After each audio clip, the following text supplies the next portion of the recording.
Hello, dear student. Welcome to online platform Dr. Creator. Today I will discuss concentration term of solution और इसमें सबसे पहले हम पढ़ने जा रहे हैं मोलारिटी, जिसको हम हिंदी में कहते हैं मोलरता। तो मोलरता अपना आज का टॉपिक है।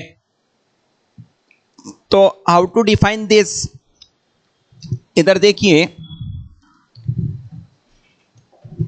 कि अगर हम बात करें मोलारिटी,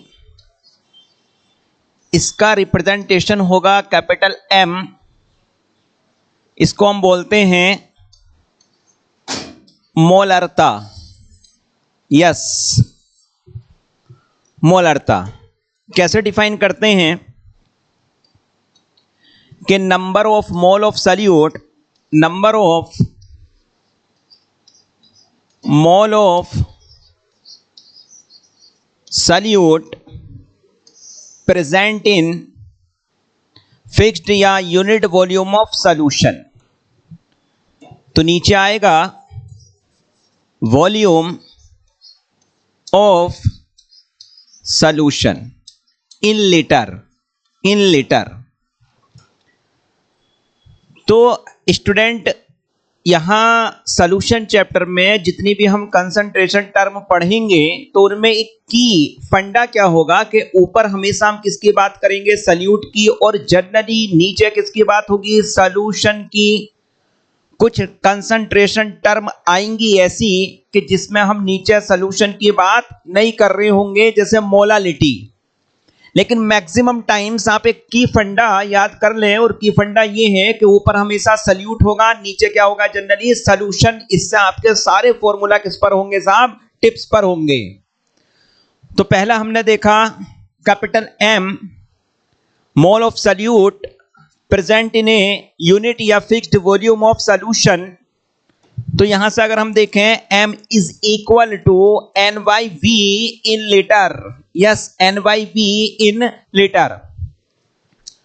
अब इस प्रॉपर्टी को सॉल्व करने के लिए आपका पूरा फोकस दो फैक्टर पर होना चाहिए। First is mole of solute, second is volume of solution.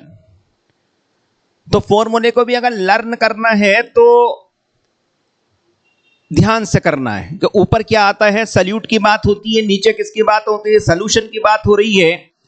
अब देखिए हम मोल कैसे निकालते हैं। तो मोल निकालने के लिए अपने पास 3 वेज है, वो मैं दिखाता हूं। फर्स्ट इज, अगर आपको सॉल्यूट का वेट गिवन होगा तो आप मोल निकालोगे वेट अपॉन मोलर वेट या मोलर मास। अगर आपको सॉल्यूट के पार्टिकल गिवन होंगे, नंबर गिवन होगा, तो n अपॉन Na। अगर आपको वॉल्यूम की बात करेगा, V अपॉन 22.4। देखिए स्टूडेंट, मोल निकालने के लिए 3 ही रास्ते हैं जनरली। अगर आपको वेट देगा सॉल्यूट का तो मोलर मास से डिवाइड कर दोगे, मोल ऑफ सॉल्यूट आ जाएगा, फॉर्मूले में रख दोगे, मोलारिटी आ जाएगी। अब n को हम क्या बोलते हैं, n यहां होता है नंबर ऑफ केमिकल स्पीसीज। ये है नंबर ऑफ स्पीसीज। स्पीसीज का मींस लाइक टू एटम्स हो सकते हैं, मॉलिक्यूल्स हो सकते हैं, आयन हो सकते हैं, एक्सेट्रा। दूसरा Na क्या है, Na को हम बोलते हैं एवोगैड्रोस नंबर। यस, जो फिक्स होता है, कितना होता है, 6.023 इंटू 10⁻23। ओके, तो इससे भी हम मोल निकाल सकते हैं। वेट दे, वेट से भी हम मोल पर जा सकते हैं। थर्ड, अगर वो वॉल्यूम की बात करेगा, लेकिन ध्यान रखने वाली बात ये है कि साहब ये वाला जो फॉर्मूला है ये वैलिड, ये क्या है साहब के valid at only STP condition और एनटीपी कंडीशन। ये वाला फॉर्मूला आप तभी अप्लाई कर सकते हो जब आपको एसटीपी की बात हो रही हो, एनटीपी की बात हो रही हो या गैस की बात हो रही हो। अदरवाइज मोल निकालने के लिए हमारे पास ये 3 वेज है जो आप देख चुके हैं। चलिए मोलारता से रिलेटेड आगे हम कुछ पॉइंट हाईलाइट कर रहे हैं, देखना। तो आई होप आपको ये चीज विजिबल होगी। सेकंड, हम इससे रिलेटेड दिखा रहे हैं कि यूनिट ऑफ कैपिटल एम। देखिए कैपिटल एम का फॉर्मूला क्या था, NYV इन लीटर। यस, मोल की यूनिट होती है मोल और वॉल्यूम की यूनिट होती है लीटर।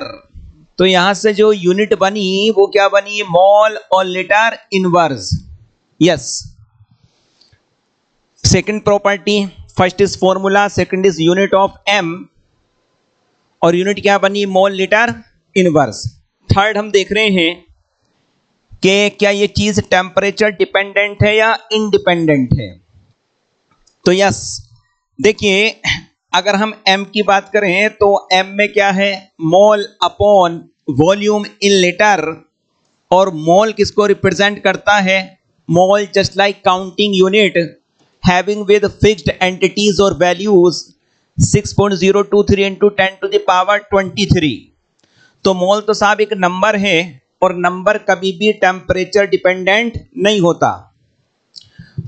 तो ये एंटिटीज तो टेम्परेचर फ्री है, ये टेम्परेचर डिपेंड नहीं करती। बट अगर हम वॉल्यूम की बात करें तो definitely volume depends on temperature. तो overall M depends on temperature. तो इससे रिलेटेड ये इंफॉर्मेशन बहुत इंपॉर्टेंट थी, यूनिट क्या है और टेम्परेचर के साथ इसका रिलेशनशिप क्या है। तो M depends on temperature obviously. Okay, अब हम देखिए, हमने इसका फॉर्मूला लिखा था m is equal to NYV in litre, और मोल निकालने के लिए ऑलरेडी मैं 3 वेज आपको बता चुका हूं। Weight upon molar weight is equal to N upon NA। तो क्या मैं इस फॉर्मूला को ऐसे नहीं लिख सकता हूं, मोल की जगह in the term of weight upon molar weight और into volume in litre. Yes, क्या ये फॉर्मूला भी इसका ही हो सकता है? क्या हो सकता है, मोल को in the term of this NYNA और volume in a litre. Yes, क्या ये कैपिटल M के फॉर्मूलाज होंगे? Yes, okay. अब हम सेकंड कंसंट्रेशन टर्म इंट्रोड्यूस कर रहे हैं जिसको हम बोल रहे हैं मोलालिटी। आइए, सेकंड इज मोलालिटी। क्या देख रहे हैं हम, मोलालिटी। यस,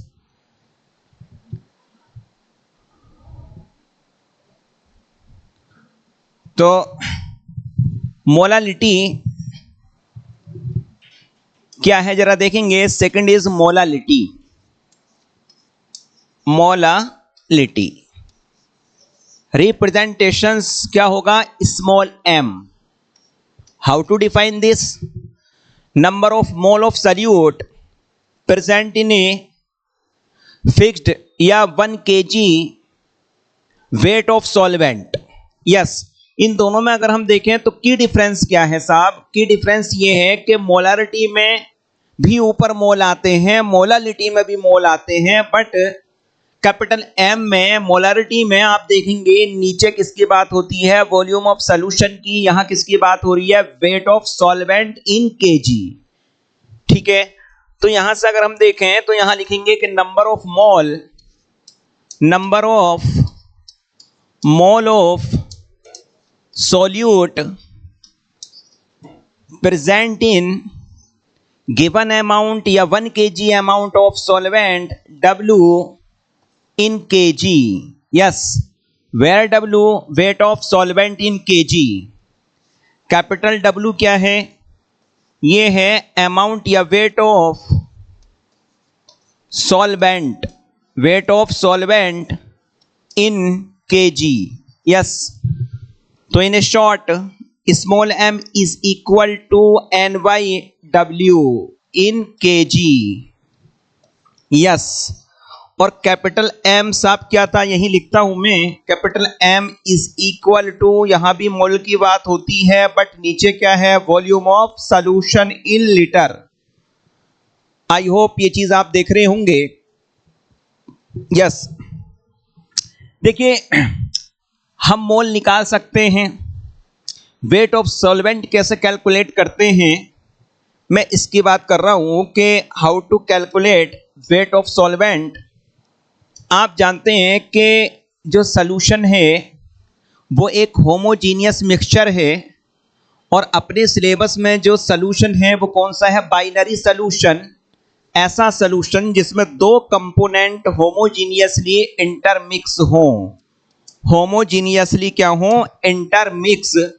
ऐसे सॉल्यूशन को हम क्या बोलते हैं, होमोजीनियस मिक्सचर। तो ऑब्वियसली इसमें दो कंपोनेंट हैं, एक को बोला गया सॉल्यूट, दूसरे को क्या बोला जाता है, सॉल्वेंट, और बन जाता है सॉल्यूशन। तो अगर हम सॉल्यूशन का नेट वेट कैलकुलेट करें तो ऑब्वियसली दोनों कंपोनेंट के वेट को क्या कर देंगे साहब, ऐड कर देंगे, तो आपका नेट वेट ऑफ आ जाएगा सॉल्यूशन।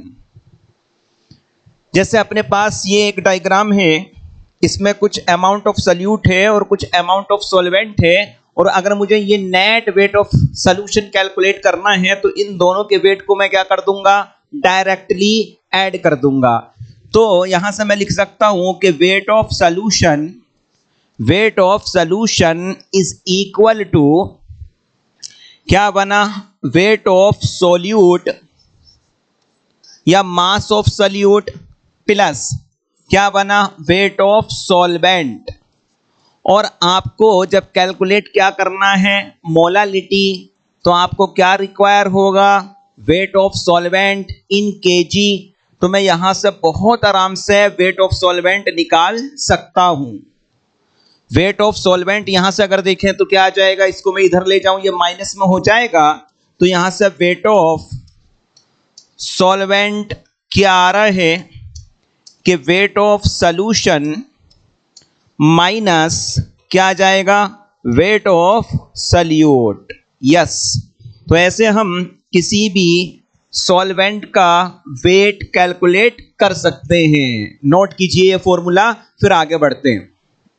ओके, ऐसी अगर मैं वॉल्यूम के टर्म में ये चीज देखने लगूं तो ऑब्वियसली अगर मैं सॉल्यूट और सॉल्वेंट को in the term of volume डाल रहा हूं तो नेट वॉल्यूम किसके बराबर होगा, वॉल्यूम ऑफ सॉल्यूशन। तो वॉल्यूम ऑफ सॉल्यूशन भी हम कुछ इसी तरीके से निकालेंगे कि volume of solution is equal to, क्या हो जाएगा कि वॉल्यूम ऑफ सॉल्यूट और प्लस वॉल्यूम ऑफ सॉल्वेंट, इन दोनों का समेशन क्या होगा, volume of solution in ideal condition. ठीक है, यह हम आगे बात करेंगे, आइडियल नॉन आइडियल सॉल्यूशन क्या होते हैं। तो आई होप आपको ये चीज क्लियर रहा होगा कि हम मोलालिटी कैसे कैलकुलेट कर रहे हैं, weight by number of mole of solute, और नीचे क्या आ रहा है, वेट ऑफ सॉल्वेंट, और वेट ऑफ सॉल्वेंट हम कैसे बना लेंगे, दिस। ओके, अब हम सेकंड पॉइंट इससे रिलेटेड देख रहे हैं कि इसकी यूनिट क्या है। आइए इसकी यूनिट की बात करते हैं, unit of molality. Yes, unit of molality क्या देख रहे हैं, unit of molality, molality. Yes, formula क्या लिखाए थे अभी, mole of solute present in a weight of solvent is equal to, mole की यूनिट साहब मोल ही होगी, डिवाइड बाई इसकी यूनिट क्या हो जाएगी, केजी। यहां से यूनिट क्या निकल करके आई है, मोल और केजी का इनवर्स। ओके, कैपिटल एम में क्या थी, mole, litre inverse. Okay, next third point इससे रिलेटेड जो इंपॉर्टेंट है, ये टेम्परेचर से कैसे रिलेटेड है वो हम देख रहे हैं। तो आइए थर्ड पॉइंट हम इससे रिलेटेड देख रहे हैं। थर्ड पॉइंट क्या है? टेम्परेचर डिपेंडेंट और नॉट। यस, तो मेरे पास है m is equal to NY/W in kg। Okay, तो स्टूडेंट मैं आपको बता रहा था कि ऊपर मोल है और मोल एक नंबर है, नीचे वेट है। आओ बात कर लेते हैं कि ये दोनों चीजें टेम्परेचर पर कैसे कोरिलेट करती हैं। ऑब्वियसली मैंने आपको बताया था कि मान लो अभी मेरे कमरे का, मेरे रूम का जो टेम्परेचर है वो 15 सेल्सियस है। अगर मैं इसको बढ़ा करके 25 या 30 सेल्सियस कर दूं या फिर घटा करके 5 या 10 सेल्सियस पर ले आऊं, तो ये मार्कर जो मेरे हाथ में आप देख रहे हो ये एक का एक ही रहने वाला है, मतलब ये टेम्परेचर इंडिपेंडेंट है। तो इसका मीन्स ये है कि कोई भी नंबर टेम्परेचर पर डिपेंड नहीं करता ऑब्वियसली। तो अगर हम फॉर्मूला में देखें तो ये मोल है और ये नंबर है, तो ये टेम्परेचर इंडिपेंडेंट रहा, ये क्या रहा? Temperature independent. आइए नीचे जो यूनिट है इसकी भी बात करते हैं, ये है मास। प्रैक्टिकली अगर आप चेक करना चाहते हो तो फॉर एग्जांपल मान लो मेरा बॉडी मास 70 kg है और अगेन मेरे रूम का टेम्परेचर 15 सेल्सियस है और मैं इसको बढ़ा करके 40 या 30 सेल्सियस कर देता हूं या फिर घटा करके 5 to 10 सेल्सियस कर देता हूं, तो इस टेम्परेचर का मेरे मास से कोई लेना देना नहीं है, क्योंकि जब हम टेम्परेचर 30 सेल्सियस करेंगे तब भी मेरा बॉडी मास 70 kg रहने वाला है और हम घटा करके 5 सेल्सियस कर दें तब भी मेरा बॉडी मास 70 kg रहने वाला है। ये प्रैक्टिकली डिटरमाइन है। ऐसा नहीं है कि टेम्परेचर चेंज करने से मेरा बॉडी मास भी चेंज हो जाए कि भाई अभी हम 70 kg थे और हमने टेम्परेचर बढ़ाया, पता चला 50 kg के रह गए। ऐसा तो पॉसिबल नहीं है। तो ऑब्वियसली ये भी टेम्परेचर इंडिपेंडेंट है और इसमें जितनी भी यूनिट आ रही हैं बोथ आर टेम्परेचर इंडिपेंडेंट। तो ओवरऑल आपकी जो मोलालिटी है वो भी क्या होगी? Temperature independent. तो सबसे पॉपुलर क्वेश्चन है,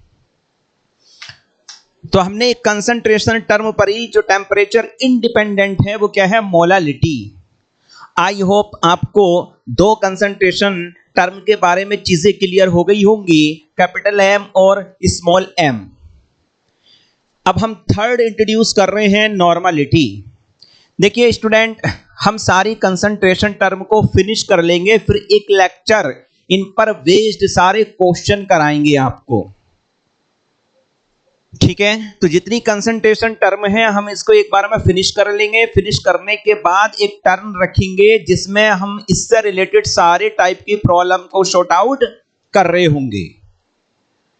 तो आप के लिए मेरा पर्सनली मैसेज ये है कि हम लाइव आएंगे, लाइव आकर के आपको क्वेश्चंस कराना सिखा रहे होंगे डॉक्टर क्रिएटर प्लेटफॉर्म पर। तो आपका वेलकम है और स्वागत है। आप डॉक्टर क्रिएटर प्लेटफॉर्म को सब्सक्राइब कीजिए और अपनी नॉलेज में इंक्रीजमेंट कीजिए। ओके, तो आई होप हम थर्ड की तरफ मूव कर रहे हैं, normality. Third is normality. Yes,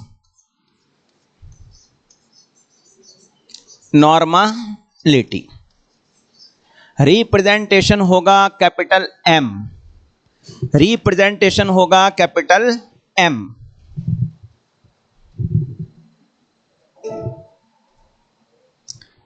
देखिए ये कुछ कंसंट्रेशन टर्म और हमको डील करनी है, बट अभी हम कौन सी देख रहे हैं? नॉर्मलिटी। तो हाउ टू डिफाइन नॉर्मलिटी? तो नॉर्मलिटी होता है कि number of equivalent of solute present in again unit volume of solution, again volume of solution। yes, देखिए भाई, मैं आपको यही बोला हूं कि हम सल्यूट को किस वे में डालने हैं अपने सॉल्यूशन के अंदर, उसी से हमने क्या बनाया है? Concentration term. अगर मोल के टर्म में डालने हैं, मोल की फॉर्म में डालने हैं, तो या तो मोलालिटी कहलाएगी या मोलारिटी कहलाएगी। वॉल्यूम में मिला रहे हैं तो मोलारिटी, वेट में मिला रहे हैं सॉल्वेंट के तो मोलालिटी। अगेन अगर हम सोल्यूट को किस में मिक्स कर रहे हैं, number of gram equivalent calculate करके डाल दें तो यही कंसंट्रेशन टर्म क्या बन जाएगी, नॉर्मलिटी। तो आइए नॉर्मलिटी का जो फॉर्मूला हुआ वो क्या हुआ, N is equal to gram equivalent, number of equivalent upon present in a volume of solution. अब पूरा फोकस्ड यहां इसको कैलकुलेट करने के लिए किस पर होना चाहिए, ग्राम इक्विवेलेंट हम कैसे कैलकुलेट करते हैं। तो आगे हम यही सीखने जा रहे हैं कि how to calculate gram equivalent, जैसे हाउ टू कैलकुलेट मोल। तो मोल तो हम निकालना सीखे हैं, 3 वेज है मोल निकालने के। ऐसी सिमिलरिटी में हमें अगर कैलकुलेट करना है ग्राम इक्विवेलेंट तो हम वो कैसे कैलकुलेट करते हैं, मैं इसकी बात करता हूं। मोल और ग्राम इक्विवेलेंट लगभग आप देखोगे सेम वे में आप याद रख सकते हो। जैसे देखो मैं साथ में ये डिफरेंशिएट लेके चल रहा हूं, इधर मैंने लिखा ग्राम इक्विवेलेंट और इधर मैं लिखता हूं मोल, इधर मैंने लिखा मोल। देखो साहब, अगर हमें मोल निकालने होते हैं स्टूडेंट तो क्या करते हैं, वेट अपॉन मोलर वेट। मोल निकालने हैं तो नीचे क्या आ जाएगा, मोलर मास या मोलर वेट।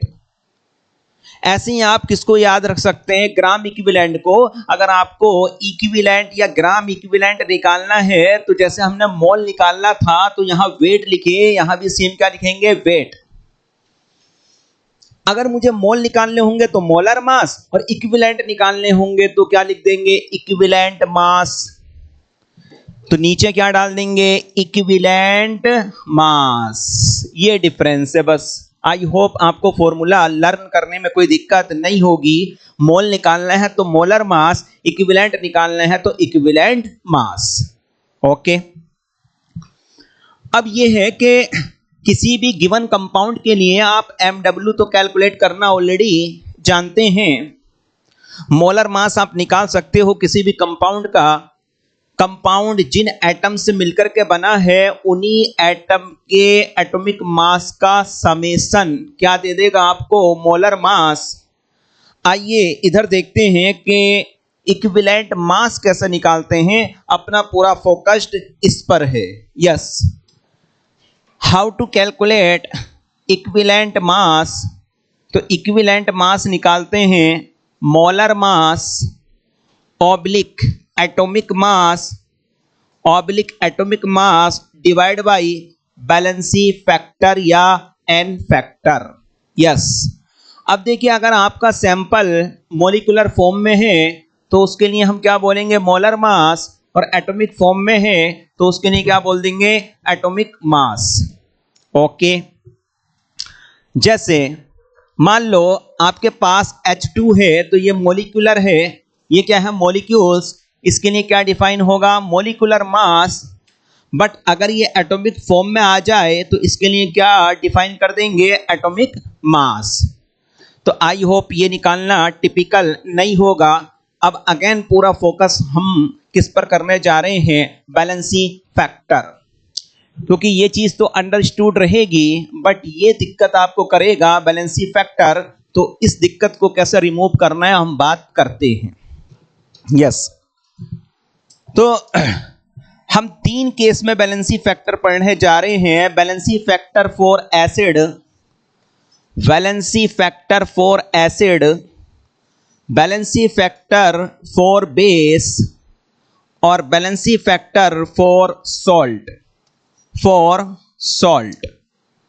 ये 3 केस में हम बैलेंसी फैक्टर को स्टडी करेंगे। फर्स्ट इज एसिड, बेस और सॉल्ट। तो देखिए एसिड के लिए हम बैलेंसी फैक्टर कैसे कैलकुलेट करते हैं कि valency factor is equal to number of H plus ion, क्या, number of H plus ion given by, yes, given by compound या मॉलिक्यूल्स, गिवन बाय कंपाउंड या मॉलिक्यूल्स। देखिए एसिड के लिए जो बैलेंसिंग फैक्टर होगा वो होगा कि आपके पास कोई मॉलिक्यूल्स या कंपाउंड है, वो कितने H+ आयन दे सकता है, कितने H+ आयन देने की टेंडेंसी है, और जितने वो H+ आयन दे सकता है उसी को क्या बोलेंगे, उसका बैलेंसिंग फैक्टर। बेस के केस में क्या होगा बैलेंसिंग फैक्टर, बेस के केस में होगा कि number of OH- ion given by base, yes given by base, यहां गिवन बाय एसिड भी कर सकते हो। तो बेस के केस में सीधा आपको क्या काउंट कर लेने हैं कि बेस के पास कितने number of OH- ion group हैं, ओके। और इस केस में हम कैसे बैलेंसिंग फैक्टर निकालेंगे, सॉल्ट के केस में बैलेंसिंग फैक्टर निकालेंगे कि net charge yes net charge on cation, net charge on cation और एनायन। देखिए आपको क्या देखना है, सॉल्ट के केस में नेट चार्ज देख लेना है या तो कैटायन पर या फिर एनायन पर। सॉल्ट के केस में वो उसका क्या हो जाएगा, बैलेंसिंग फैक्टर। आइए मैं कुछ प्रैक्टिस कराता हूं in case of acid, base और सॉल्ट। कुछ एग्जांपल लेकर के हम बात कर रहे हैं। मैं पहले कुछ एग्जांपल एसिड के लेकर के बात कर रहा हूं, इनके हम बैलेंसिंग फैक्टर देखेंगे। जैसे मेरे पास है H2SO4, H2SO4 का अगर हम बैलेंसिंग फैक्टर देखें तो कितना हो जाएगा 2, क्योंकि ये एसिड 2 H+ आयन दे सकता है, इसलिए इसका बैलेंसिंग फैक्टर कितना हो गया 2। कुछ एग्जांपल आपको ऐसे भी मिलेंगे। देखिए जनरली मैक्सिमम एग्जांपल आपको ऐसे मिलेंगे कि किसी भी एसिड में जितने हाइड्रोजन होंगे वो उसका बैलेंसिंग फैक्टर हो जाएगा जनरली। बट कुछ स्पेशल केस ऐसे होंगे कि जितने हाइड्रोजन एसिड के अंदर नजर आ रहे हैं वो उसका बैलेंसिंग फैक्टर नहीं होंगे। इसका मीन्स वो एसिड उन सब H+ आयन को रिलीज नहीं कर रहा होगा। तो अब क्वेश्चन ये राइज होता है कि हम कैसे पहचानते हैं कि कौन H+ आयन दे सकता है। तो हम उसको बोलते हैं एसिडिक हाइड्रोजन। क्या बोलते हैं, एसिडिक हाइड्रोजन। और एसिडिक हाइड्रोजन क्या है थोड़ा मैं इधर बता देता हूं। ऐसा हाइड्रोजन, एसिडिक हाइड्रोजन का मीन्स ये है कि ऐसा हाइड्रोजन जो डायरेक्ट मोर En एटम से कनेक्ट हो। मोर En एटम जैसे हाइड्रोजन डायरेक्ट कनेक्ट हो हैलोजन फैमिली से। आपका जो हाइड्रोजन है वो डायरेक्ट कनेक्ट है ऑक्सीजन से। आपका जो हाइड्रोजन है वो डायरेक्ट कनेक्ट है नाइट्रोजन से। आपका जो हाइड्रोजन है वो डायरेक्ट कनेक्ट है sp हाइब्रिड कार्बन से। आपका जो हाइड्रोजन है वो डायरेक्ट कनेक्ट है सल्फर से, एक्सेट्रा। तो जनरली ऐसे हाइड्रोजन को हम क्या बोल देंगे, एसिडिक हाइड्रोजन। और ये हाइड्रोजन H+ आयन की फॉर्म में रिलीज हो सकता है, ओके। तो आई होप ये चीज आपको क्लियर हो गई होगी। देखिए कार्बन से जुड़ा हाइड्रोजन H+ आयन की फॉर्म में तभी रिलीज होगा, या उसको ऐसे हाइड्रोजन को हम एसिडिक बोलेंगे in the case of carbon, जब उसका हाइब्रिडाइजेशन क्या हो, sp हो ओनली, ओके। आइए अब देखो, अगर मैं इसके स्ट्रक्चर की बात करूं तो सल्फ्यूरिक एसिड का स्ट्रक्चर कुछ इस तरीके से है स्टूडेंट। OH, यस इधर देखो OH। तो आपको क्लियरली नजर आ रहा होगा कि यहां जो हाइड्रोजन है वो डायरेक्ट मोर En एटम से कनेक्ट है, जिसको हम क्या बोल रहे हैं, एसिडिक हाइड्रोजन। और ऐसे हाइड्रोजन कितने नजर आ रहे हैं, 2। इस वजह से इसका बैलेंसिंग फैक्टर कितना हो गया, 2, ओके, यस।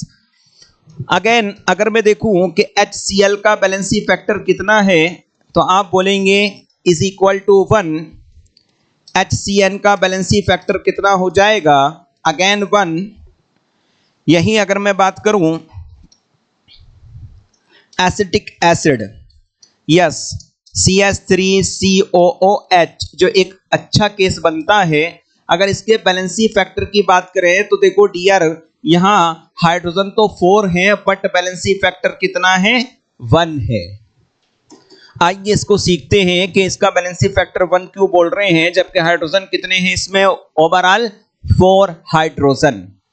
आइए इसके स्ट्रक्चर की बात करता हूं। Acetic acid, acetic acid, okay.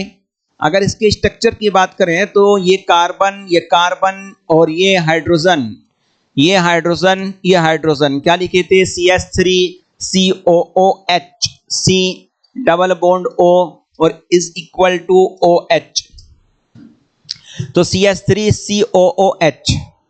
अब आपको इस स्ट्रक्चर में एकदम क्लियरली नजर होगा कि इसमें एक ही एसिडिक हाइड्रोजन है जो H+ आयन के फॉर्मेट में निकल सकता है। तो ये वाला हाइड्रोजन एसिडिक है जो यहां से रिलीज होगा in the form of H+ ion. यही वजह है कि इसका बैलेंसी फैक्टर कितना रहा, 1, ओके।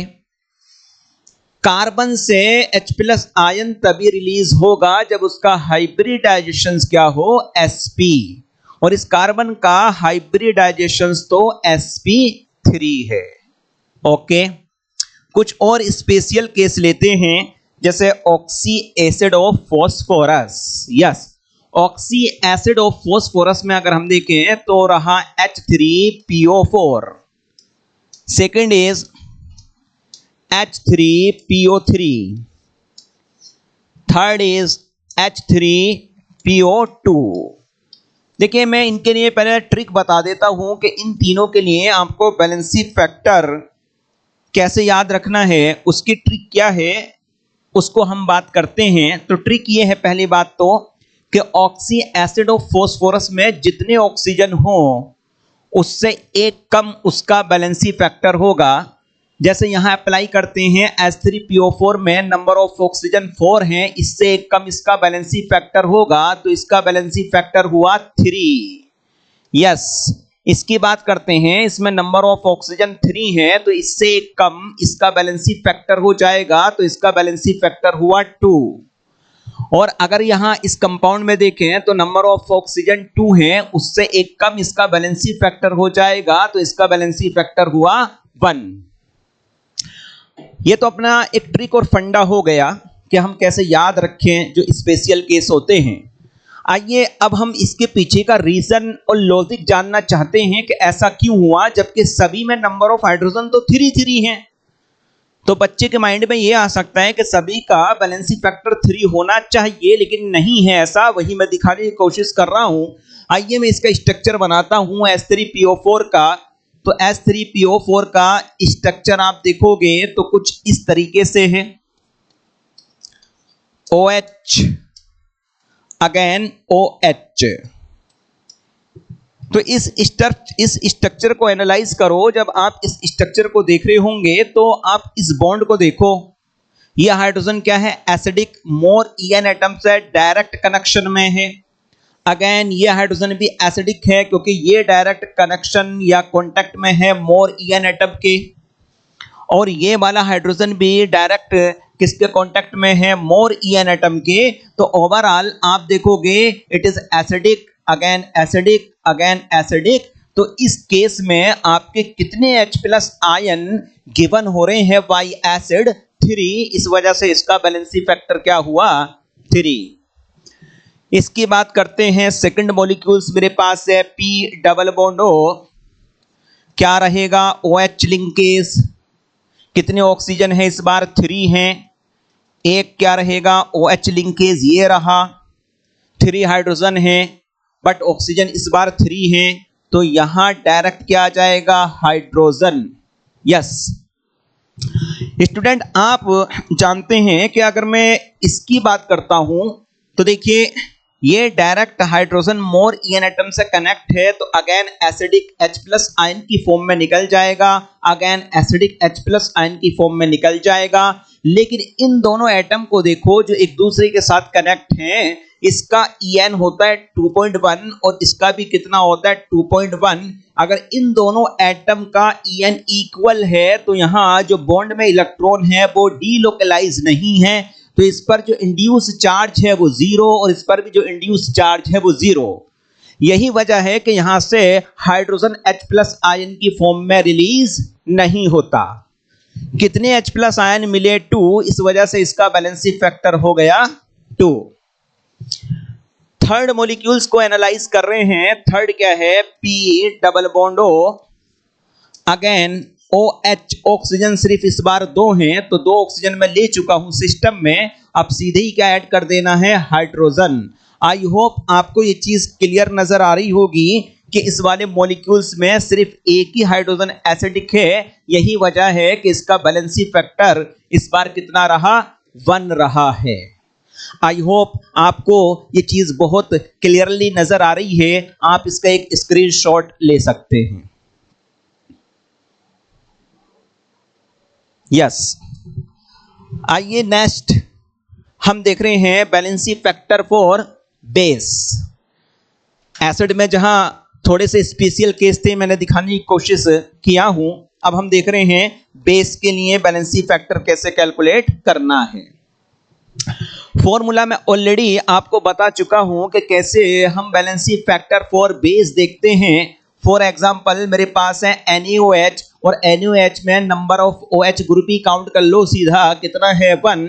मैंने लिखा MgOH का होल ट्वाइस, इसके लिए अगर हम देखें तो बैलेंसी फैक्टर 2 आया क्योंकि number of OH group is 2। मैंने लिखा AlOH का होल थ्राइस, इसमें नंबर ऑफ OH ग्रुप कितने हैं 3, तो बैलेंसी फैक्टर हुआ 3। मैंने लिखा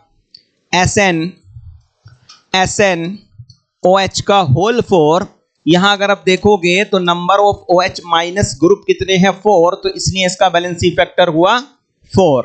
okay, next salt. Third is salt. Salt के लिए हम क्या बोल रहे थे, सॉल्ट के लिए हमने कमेंट किया था कि आपको कैटायन या एनायन पर नेट चार्ज देख लेना है। ओके, चलिए चलते हैं, मैं सॉल्ट की कैटेगरी लेता हूं। मैंने लिखा NaCl, क्या लिखा NaCl, इसको तोड़ दो फर्दर। कैसे तोड़ेंगे, Na plus Cl minus ion में, तो आप देखो कैसे टूटा, Na प्लस और प्लस Cl माइनस आयन। अगर हम कैटायन को लेकर के चले साहब तो नेट चार्ज ऑन कैटायन कितना है +1, नेट चार्ज ऑन एनायन कितना है -1। अब बैलेंसी फैक्टर आप कैटायन से निकालो या फिर एनायन से, तो मुझे सिर्फ किसका मतलब होगा, मैग्नीट्यूड ऑफ चार्ज। तो ऑब्वियसली इसका बैलेंसी फैक्टर कितना हुआ, 1। मैंने सॉल्ट लिया AlCl3। यस, इसको हम पहले तोड़ेंगे। तोड़ते कैसे हैं देखिए, एल्युमिनियम, इस कंपाउंड में एल्युमिनियम कितना नजर आ रहा है, 1। तो जब मैं इसको ब्रेक डाउन करूंगा तब भी एल्युमिनियम मुझे कितना मिलेगा, 1 ही मिलेगा साहब, 1 ही मिलेगा। ओके, अब आपको पता है जब कोई कंपाउंड फॉर्म होता है तो बैलेंसी लगती है क्रिस क्रॉस, आगे पीछे। इसकी बैलेंसी यहां होगी एल्युमिनियम की, क्लोरीन की बैलेंसी यहां होगी। और ये बैलेंसी किस फॉर्म में दिखा देनी है, चार्ज के फॉर्मेट में। आओ, तो एल्युमिनियम की बैलेंसी 3 है और एल्युमिनियम मेटल है, या बोल सकते हैं इसका इलेक्ट्रोनिगेटिविटी वैल्यू कम है, इसका इलेक्ट्रोनिगेटिविटी वैल्यू हाई है। तो जिसका EN वैल्यू कम होगा वो किस फॉर्मेट में एग्जिस्ट करेगा, कैटायनिक फॉर्म में, और जिसका EN वैल्यू हाई होगा वो किस फॉर्मेट में एग्जिस्ट करेगा, एनायनिक फॉर्मेट में। ओके, तो मैंने लिख दिया इसके ऊपर +3। ओके, यस, अगर आप इस कंपाउंड में देखेंगे क्लोरीन आयन कितने हैं, तो क्लोरीन के एटम 3 हैं, तो तोड़ने के बाद भी क्लोरीन के एटम कितने रहेंगे साहब, 3। बट अगर बैलेंसी उठाएंगे इसकी, तो इसकी बैलेंसी एल्युमिनियम के पास है जो 1 है और इस पर चार्ज आएगा -1। इस तरीके से ये आपका एल्युमिनियम क्लोराइड ब्रेक डाउन हो गया। तो यहां से अगर देखो नेट चार्ज ऑन कैटायन कितना रहा 3, ऐसे ही नेट चार्ज और एनायन भी कितना है 3। तो इसके लिए जो बैलेंसी फैक्टर है वो कितना हो जाएगा 3। यस, आई होप ये बैलेंसी फैक्टर आप निकालना सीखे होंगे। अब बैलेंसी फैक्टर अगर हम सीख लिए हैं तो अब हम कैलकुलेट करेंगे इक्विवेलेंट मास कैसे निकाल रहे हैं। तो एक दो एग्जांपल आप देखिए, इधर हम कैलकुलेट कर रहे हैं equivalent mass for sulphuric acid H2SO4। ठीक है, कैसे निकालेंगे मैं फॉर्मूला ऑलरेडी बता चुका हूं कि equivalent mass is equal to molar mass upon valency factor. Molar mass इस केस में देखो कैसे निकालेंगे, इसमें 2 हाइड्रोजन एटम्स हैं, 1 सल्फर एटम है और 4 ऑक्सीजन एटम हैं।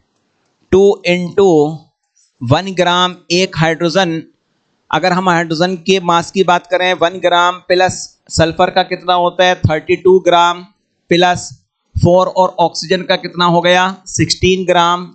जब आप इन सभी को कैलकुलेट के इसका एडिशन करोगे तो ये आता है 98 ग्राम। अब ये 98 ग्राम इसका मोलर मास आ गया, यहां डाल दो कितना आ गया 98 gram divide by valency factor. ये एसिड है तो डायरेक्ट बता सकते हो, इसके लिए बैलेंसी फैक्टर 2 होगा, डिवाइड बाई 2 करो तो ये आंसर आपको मिलेगा 49। यस, तो आई होप इजी है ये चीज।